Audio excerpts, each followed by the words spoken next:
Good morning. In this week's parasha, Vayechi, ironically entitled "And He Lived," we read about the death of Yaakov Avinu, of Jacob, and his burial. It's interesting that this comes in the week of the funeral of Nelson Mandela, the greatest funeral and greatest leader in South Africa, and that this is the time that Yosef and the brothers go to do their final service to their father and to pay their last respects. And yet, if you look at the description of the Torah, it seems almost overemphasized. And I just want to say the ideas that I'm going to share from a new book that I have been thoroughly enjoying by Aviva Zornberg, called The Murmuring Deep, Reflections on Biblical Unconscious. And just a small extract from that book is that Yosef mourns his father. He falls upon his father's face once he has died. He weeps and he kisses him. He orders his embalming. He remembers his oath to his father. He goes up to bury his father together with all of the dignitaries of Egypt and all of his brothers. And they, in fact, the area where the funeral took place is named Evel Mitzrayim, the mourning of Egypt, because of the great mourning of the state funeral. And now if you look towards the end of this description, so this is in chapter 50, verse 14, Vayeshav Yosef Mitzrayim, and Yosef returned to Egypt, Hu ve'achav, he and his brothers, V'chol ha'olim ito, and everyone who came up with him, Likbor et aviv, to bury his father. So Joseph and they all returned, all the people who come to bury his father.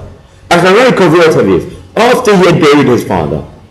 It's quite clear. The Torah has already described the burial. The Torah has already told us a purpose in going up there. Why is it re-emphasizing that all of this happened after he buried his father?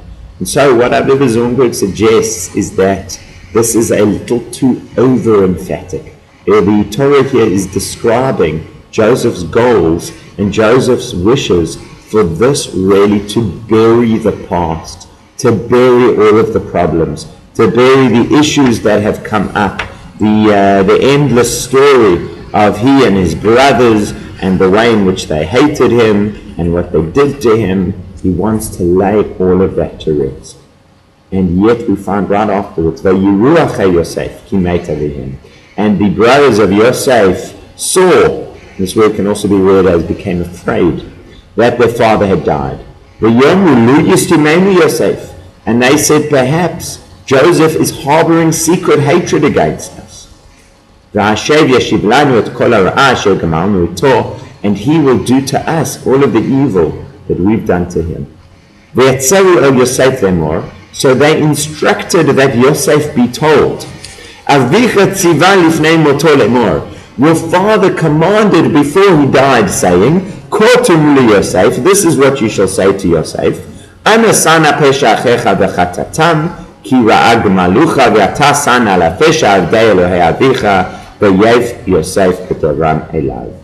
And please bear the iniquity of your brothers and their sin because they have done evil to you, but now please bear the iniquity of the slaves of the God of your father, of the servants of the God of your father. And Yosef cries when they spoke to him.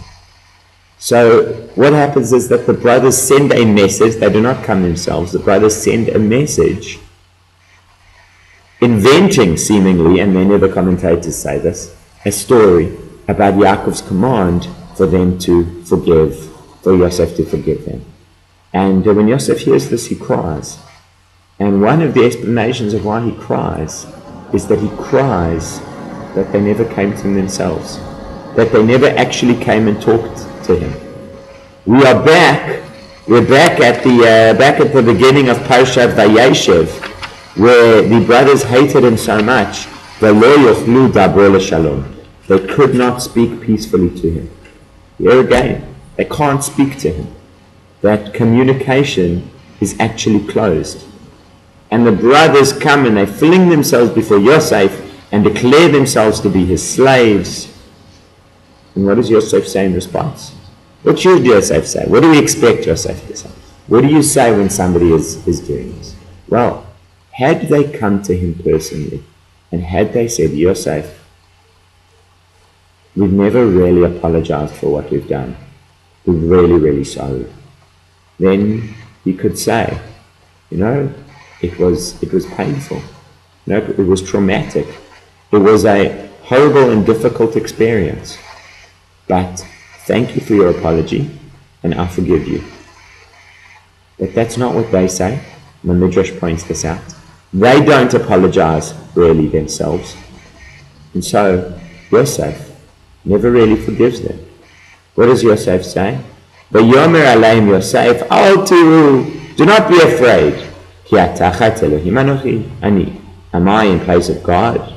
Atem chashavtem alai ra'a, Elohim chashava latova. You thought evil against me, God considered it for good.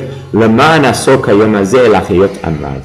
In order to do like this day, to give life to a great multitude of nations. What Joseph's saying to them, he's saying, don't worry, it all worked out. Never mind. Don't worry, it's fine. It's fine. When you've wronged somebody, and you come to them with a real sincere apology, and they say to you, it's fine. Does it make you feel better? It doesn't make you feel better.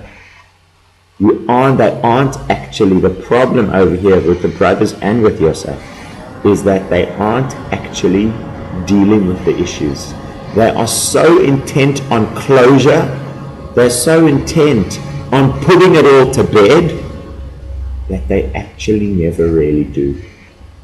The truth is, in order to truly come to peace with the painful past, sometimes old wounds have to be opened up again. Sometimes you have to revisit that painful experience. And it seems that neither the brothers nor Yosef are willing to do that. The brothers are not willing to come themselves and say, we are really sorry for what we did. All they do is they send a messenger saying that Yaakov said that he must please forgive them.